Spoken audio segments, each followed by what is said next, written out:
tinotenda kuti makwanisa kuva nesu muchirongwa chedu chanhasi. Ini ndini wenyu Jonga Kandemiri, ndiri muWashington DC, ndichiti ezvino zviri muchirongwa chedu chanhasi. Hurumende yotanga kuwanisa varimi mafuta edhiziri nepeturu kuitira kuti varime mbesa dzemwaka wechando. Veruzhinji vanoti vari kunetsekana zvikuru kuti vawane magwaro akaita sekuzvarwa, zvitupa pamwe nemapasipoti. America inopemberera kusvitsa makore 242 yavana kuzvitonga kuzere.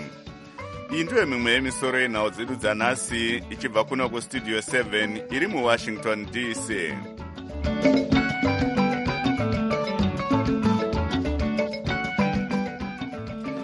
Gurukota rezvemhando dzemoto vaFortune Chasi vanoti varimi ndo vachange vave kutanga kuwaniswa mafuta edzimotokari kuitira kuti varimi vane mbesa dzemumwaka wechando vasarasikirwe nenguva. Thomas Chiripasi anotipa nyaya iyi. Vachasi vaudza Studio 7 kuti bazi ravo richange richiongorora mafambisirwo ari kuitwa mafuta edzimotokari nevemakambani emafuta, vachiti bazi ravo ratora danho rekuti varimi vane zvirimwa zvinorimwa mumwaka wechando zvakaita segorosi vave ivo vanotanga kuwaniswa mafuta edzimotokari zvikuru sei dhiziri.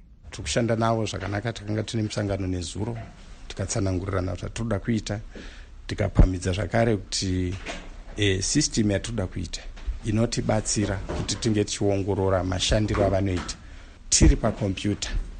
Tinonyatsoziva kuti mafuta apinda kuferuka mangani.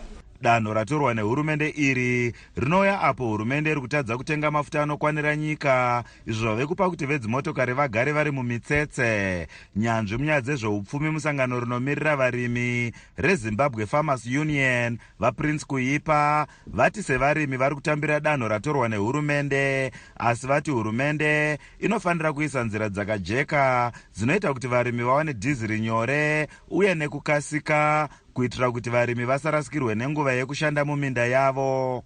Zvinenge zviri zvinhu zvakanakira mafamasi kekutanga. Kechipiri ndekekuti kana zvichinge zvataurwa kudai, mafamasi anenge atarisira kuti pane zvichaitwa zvinokwanisika kuti vakwanise kuenda kumagaraji api acho uye zvichaitwa nenzira ipi, mafambiro acho achafambiswa sei kuti anenge aenda ari murimi osvika pagaraji opuwa mukana wokutanga kuti awane fiyo yacho. Saka ndo zvatinotarisira kuti panozofana kutevereka kana minista vachinge vataura, kunofana kuteererwa nekuti zvingaitika sei zviri nyore kuti mafamasi akwanise kuwana mafuta asinganetseki. Vakuipa vati upfumi hwenyika uho hwakabatwa nekurima hunogona kuramba huchiwira pasi kana hurumende ikatadza kugadzirisa dambudziko remafuta evarimi nekukasika. Vakuipa vati varimi vazhinji zvikuru sei avo vanorima gorosi mumwaka wechando vatove kumashure nenguva, sezvo vamwe vavo vari kushaya dhiziri rekushandisa mukurima gorosi. Varimi venguva yechando vanonyanya kushandisa simba remagetsi. Vanoshandisa hongu rematarakta kuita mabasa epa munda.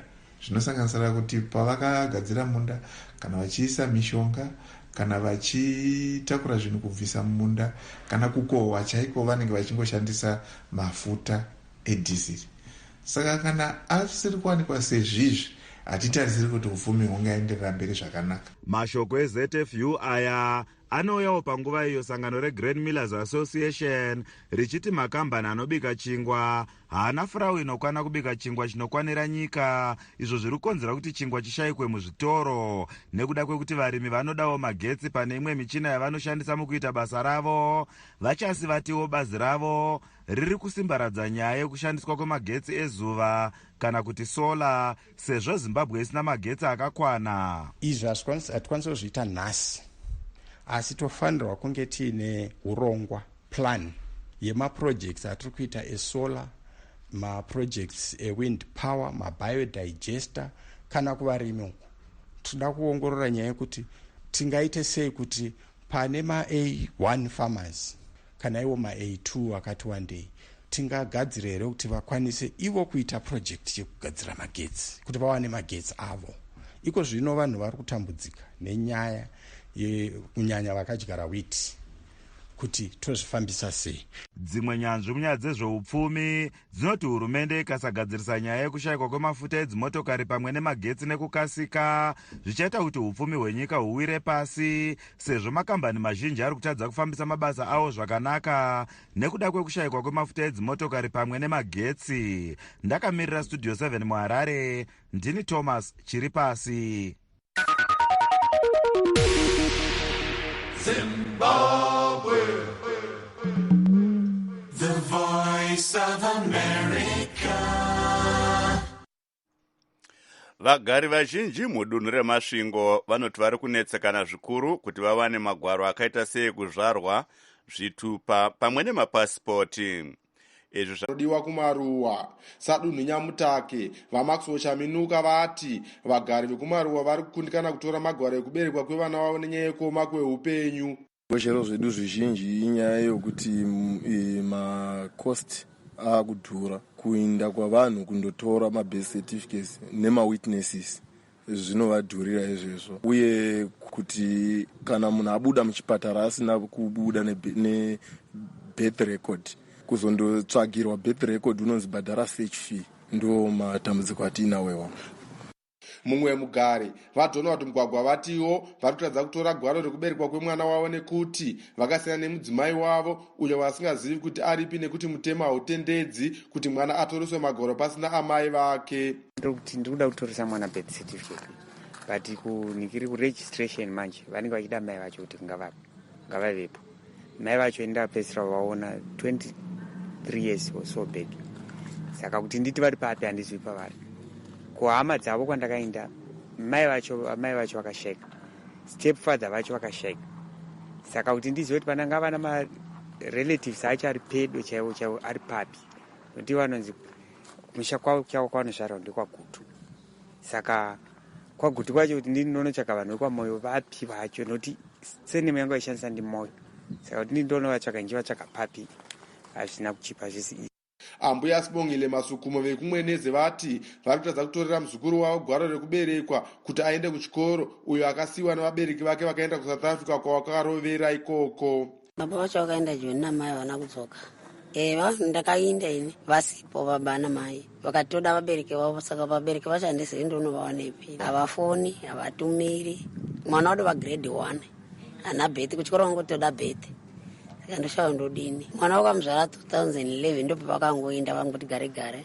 Vamwe vagari vachema kuti hofisi yekunotorwa zvitupa haisi kubata zvakanaka uye inoita choko muhomwe kuti vanhu vawane magwaro avanenge vachida nechimbi. Amai Esther Nyambiya vesangano remasvingo United Residents and Ratepayers Alliance kana kuti MURA vapa umbowo vakamirira vagari vachiti mapasipoti hachatoreki zvichinzi hurumende haina mari yekugadzira. Sachigaro weZimbabwe Human Rights Commission vaElasto Mugwadi vati vatambira zviri kunetsa vanhu, izvo vati zviri kutyora kodzero dzevanhu dzekuwana magwaro. Well, ndingatanga nezvanyanya kubuda ndezvekuti vanhu vane madambudziko akawanda akasiyana-siyana nenyaya yekuwana mabirth certificates. Zvikuru sei takanangana nevabereki vanenge vasina magwaro akakwana, ivo pachezvavo havana mabirth certificates, havana maIDs. Saka kuti vatorere vana idambudziko hombe chairo nezvinenge zvidiwa nemutemo. Vamwe vanenge vari masingle parents, mumwe mubereki akangoendawo ndokuendera tu, haasiri kuzivikanwa kwaari. Saka vanopa magwaro ayo kwaRegistrar General vanenge ivo vachisimbisa kana kuinisista kuti ai wakaenda mune vane umwe mubereki, zvinenge zvichivagozhera izvozvo.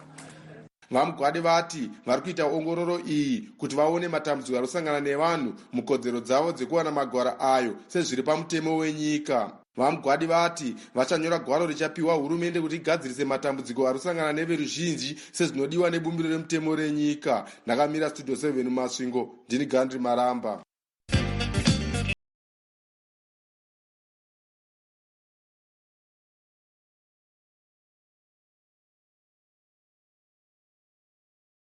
Nhasi America iri kupemberera makore 242 yavana kuzvitonga kuzere kubva kuBritain paine mhemberero dzakasiyana-siyana dzarongwa dzinosanganisira kuputiswa kwemafireworks uko kwagara kuchiitwa makore ose. asi gore rino mutungamiri weamerica vaDonald Trump vawedzerawo zvimwe zvitsva pamusoro pemhemberero idzi, zvinosanganisira kuti ivo vachataura kumhomho yevanhu inotarisirwa kuungana paLincoln Memorial muWashington DC, uye kuratidzwa kwezvombo zvehondo zvemhando yepamusorosoro zvinosanganisira motokari pamwe nendege dzehondo idzo dzichabhururuka muchadenga apo vaTrump vachange vachitaura. Asi vamwe zvikuru vebato rinopikisa muamerica reDemocratic Party vari kushoropodza danho ravaTrump iri vachiti rinopinza zvematongerwo enyika muzuva iri. Mutungamiri wenyika vaEmerson Mnangagwa pamwe nemutungamiri webato rinopikisa reMDC vaNelson Chamisa vatumira vose mashoko ekukorokotedza zvizvarwa zveamerica pazuva rakakosha zvikuru iri. Vachitaura vakamirira vanhu vemuZimbabwe, vaMnangagwa vati vanotarisira kuti vacharamba vachidzamisa ushamwari hwavo nemuzinda weAmerica muHarare, pamwe chete nekuti vanhu venyika mbiri idzi vadzikisewo kudyidzana kwavo.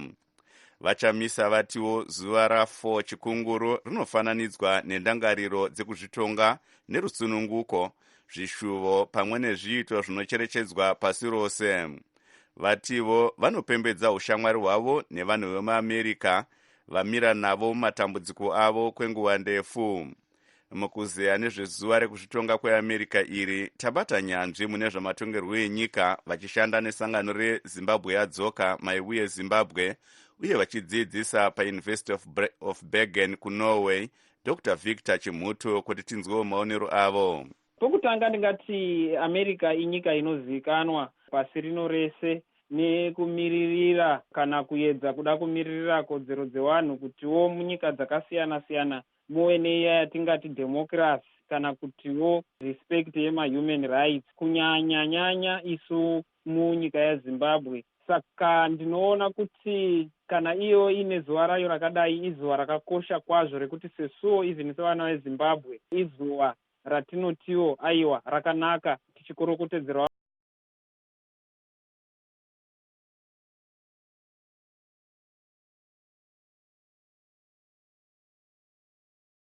nekuongororawo iyo yacho mabatiro ainoitawo mune dzimwe nyika dzakasiyana-siyana, tichitaura ipapo pakukurudzirwa kunoitwa kodzero dzevanhu neyatingati democracy.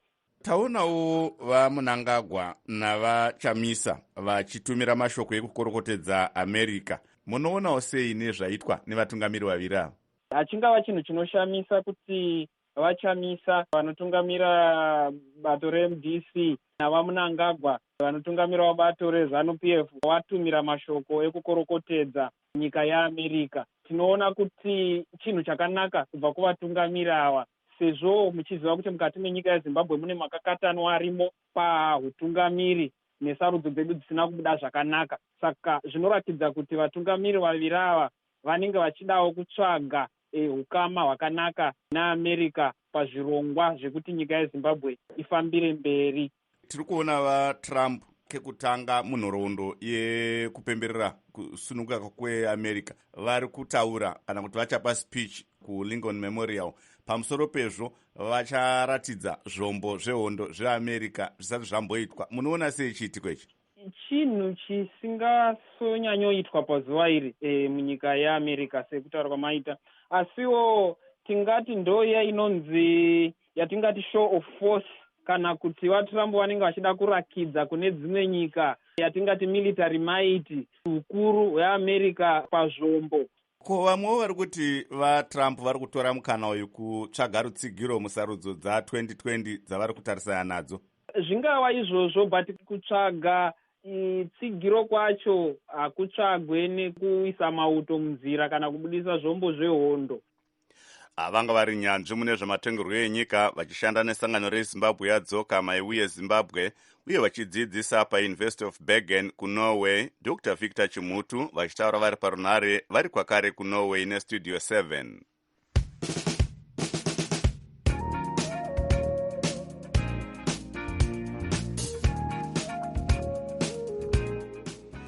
Tombotarisa zvaitika kune dzimwe nyika.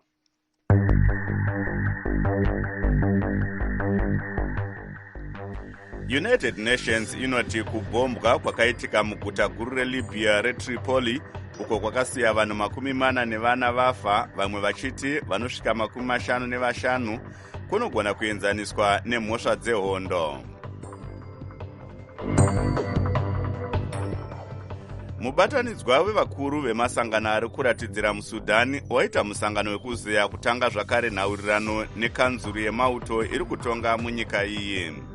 Vakuru ava vari kuda kuti pawiriranwe kuti ndiani achatungamira hurumende inofanirwa kufanotonga panenge pachigadzirwa urongwa hwekuti munyika iyi muitwe sarudzo dzekutsvaka mutungamiri wenyika.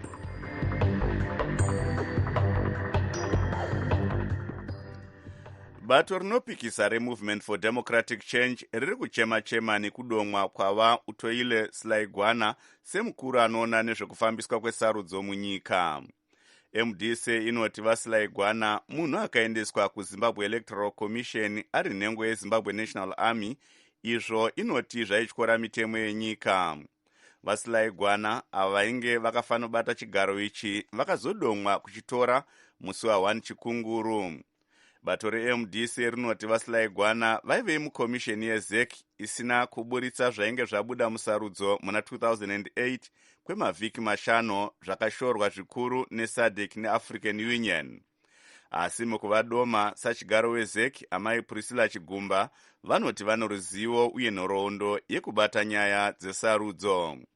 Mukuzeya nezvenyaya iyi, Blessing Zulu weStudio 7 abata vanoongorora nyaya dzezvematongerwo enyika uye vari nhengo yeZANU-PF vagadzira chirumhanzu, pamwe nemunyori anoona nezvesarudzo mubato reMDC vaJacob Mafume. Totanga nekunzwa kubva kuna vaMafume. Kuiswa kwaitwa vaSelaigwana ndo kunonzi kuridza ngoma nesanhu pahumwe. Muna 2008 akakonzera nyonga-nyonga, hapana maresults akabuda. SADC neAfrican Union zvikabudisa maripoti ekuti atadza basa. Tikatarisavo munhu asati abuda pachena kuti achiri kuarmy here kana kuti achiri mucivilian. Pamapepa avanyora havana kumbotarisa kana kutaura zvehistory yake yokusevenza kuarmy, kutaridza kuti vari kuvanza. ZEC inofanirwa kunge ichibuda pachena. Kana vasingatauri kuti murume uyu akambosevenza kuarmy ari meja, vasingazvitauri pahistory pake, pane wavari kuda kuvhara kumeso. Vari kuda kurova imbwa vakaviga mupinyi. Chaanonzi agona ndechipi? 2013 vakaita maelections pasina voters roll, vanhu vachishandisa mavoters slip. 2018 maresults nanhasi hatizivi kuti president akahwina nemangani. Vachirumanzi tipeiwo maonero enyu. Pane nyaya dzamaelections Zimbabwe ndofunga zvagara zvinongozikamwa misi nenguva kuti NDC haifi yakabvuma maelections. Chavanobvuma chete ndeche apo pavanenge vachinzi vakahwina. Asi pavanenge vachinzi vakahwina, ivavo vavari kusora ivava ndo vanenge vava pamaresults. Ndofunga izvi hakuna kwatinoenda nazvo tikatarisa kuti hei ndiani ari pamaelections and so forth. Whether vaSelaigwana vaiva musoja, vaiva mupurisa, vaiva businessmen, vaiva chii, handifungi kuti it is an issue yatingatarisa pachirungu. Iye zvino MDC nyika ino yeZimbabwe inorinyararo napamusoro pamasoja avari kuvenga yavo. Iye zvino nyika inorinyararo napamusoro pamapurisa asingadi kamwe neMDC, zvokuti vese veMDC iye zvino vachiita maralizi avo vanokumbira rutsigiro, vanokumbira rubatsiro rwamapurisa avasingadi. VaMafume, nyaya kutonga nyaya yemaelection, refuri akabva kuDynamos, Dynamos ichitamba neHighlanders. Vanhu veHighlanders vangapinda here muground imomo? Refuri akabva kuHighlanders, Dynamos ichitamba, supporters veDynamos haapindi muground iroro. Refuri wemaelections anokosha. VaSelaigwana vakatadza kuita refuri, vane divi ravakarerekera. Musapinza mapurisa ese munyaya iyi. Mapurisa tinoziva vari kusapota president Chamisa kwese kwatinofamba. Masoja tinoziva vari kusapota president Chamisa kwese kwatinofamba. Mapolling stations aiva mukati memasoja, aiva mukati memapurisa, aiva mukati kwekumaprison. Tinoziva kuti president Chamisa vakahwina. Kwatakaruza ndo pana vaSelaigwana apa pavakaverenga maresults asiri iyo. Isusu tinoziva kuti ruzhinji rweZimbabwe rwakavhotera vachamisa. Hapana anoda Mnangagwa. Kutonga kwa Mnangagwa kuri kuvava segavakava. Vachiromanzi, mukanyatsa kutarisa mashoko ose ataurwa ipapa handifungi kuti pane chino musoro chingavaka nyika ino. Rugare ruzivo kuti bato iri ragara rinongopopota. Chiri important ndechekuti ZANU-PF nehurumende iripo vari kutoona kuti zviri nani tiri kugadzirisa nyika. Ndosaka muchiona zvinhu zvakadai zvichiitika. Ivo MDC vanga vachitosvivira kuti ade upenyu hwaoma, asi nemapolisi ari kuitwa negovernment ino zvinhu zviri kutoratidza kuti zviri kunaka. Ndosaka muchiona vachiita musi wachizonge kunonzi reload chi hakusina ndokutombumba vapera, hapasina chokutaura. Shuwa ungataura zvama-elections mwedzi uno, ma-elections egore akapera.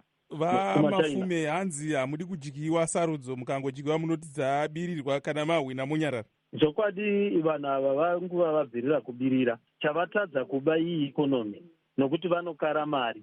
Vachiromanzi, petai chirongwa chedu. Pakaita mutauro wakadai kumasangano akaita sezeka, hazvizoiti here kuti sarudzo dzinoitwa dzinoramba dzichiita mutauro? Varume vestudio 7 ma-elections kana munhu uchihwina munhu una vatsigiri, ma-elections yavo habiriki. Ndo zvambofanira kuziva izvozvo. Vanga vari vanoongorora nyaya dzezvematongerwo enyika uye vari nhengo yeZANU-PF vagadzira chirumanzu. Manzwo zvakare kubva kune vanoona nezvesarudzo mubato reMDC vaJacob Mafume.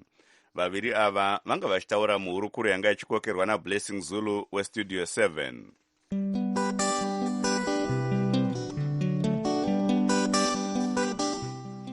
Yasvika nguva yekuti timbonzwa zviri kuitika pasocial media. Pachirongwa chedu cheLet's Talk ngatikurukurei chatinokupakurirai musi wechipiri, china nechishanu pafacebook page yedu yeVOA Shona. Nhasi tanga tiri kutarisa kuti zvakamira sei kwamuri ikoko, tichiona kuti pari zvino munyika muri kunzi imo maakushandiswa mari yema-RTGS uyezve nemari yemabhondi. Kana zvangu muCape Town ungatomboona muri live zvenyika mamuchiri famba muri murodhi muyako tikuteeredzai kwese kwamunenge muri katingoona. Nyika yeZimbabwe manze zvaitaurwa namasawa munhu umwe ziya kuti nyika yakuenda kumawera hapana ichaizora ndokwayasvika manzizvizvi nekuti muchiona nyika kana ichinzi haichatanipe forex, matorisi anouya munyika anouya neforex. Saka zvikura kuti havachatoshandisika maforex avo, vandomirira kuti vatange vachinja. Ndinonzi Terence Ndemarasi pa5,000 short. Pakamira sei ipapo panyaya yekushandiswa kwema-RTGS nezvimwe? Mambo opinda muzvitoro here, zvakamira sei? Zvinhu hapana zvachinja kunze kwekutokwira kwezvinhu. Because like pavakaintrodusa kuti $0 is going to come back. Nyangori nyaya yekuti vadavhara macivil servants made masoja pamunondo wavo vanotyere kuti vangovavhara kuti hatichashandise ma-US dollars because vanga vakutimanda US dollars. So it's the only issue yavakaitika kuti US dollar is no longer a legal term. But this will not work because as it is now, black market rate yakadzoka 7 point something last week, but now ndinakuda cheka black market rate yakuma 9.9 9.8 of which watotanga dhera nhasi yanga ma950 and so forth, but now yatoa990. Ndinoti bonuses iri mukadoma. Mukadoma munofara zvamu. Kwakamira sei ikoko panyaya yekushandiswa kwemari yema-RTGS iyi, zviri kugonekwa here? Mari yema-RTGS yatiunzira nhamo munyika iyi. Sei madaro? Because mari yacho yema-RTGS iri kungotaurwa kuti uende kubhengi kwacho. Isusu tivashandi titori pamwe panguva yakaoma. Kuti uende kubhengi kwacho kunotora mari uri kusvika womira muqueue wopiwa 100 bonds per week. Kana ndiudze kuti kana wapiwa 100 bonds per week unorarama sei? Tikatote zvino zvine patiri apa nereti iripo zvavaikwanisa kuita, vaifanira kuti mushandi pamari dzataitambira dzokuti taitambira ma350 US vaifanira kungoti reta kuti kadaita kutambira unati kuma5,000 bond yacho kana kuma6 pamwe taikwanisa kuraramawo zviri nani, kwete zvatiri kuita hatina tiri kutambura. Ini ndini Marvelous Mhlanganya uye ndichiti musakanganwe kunge muinesu pachirongwa chedu cheLet's Talk ngatikurukurei pafacebook page yedu yeVOA Shona mangwana.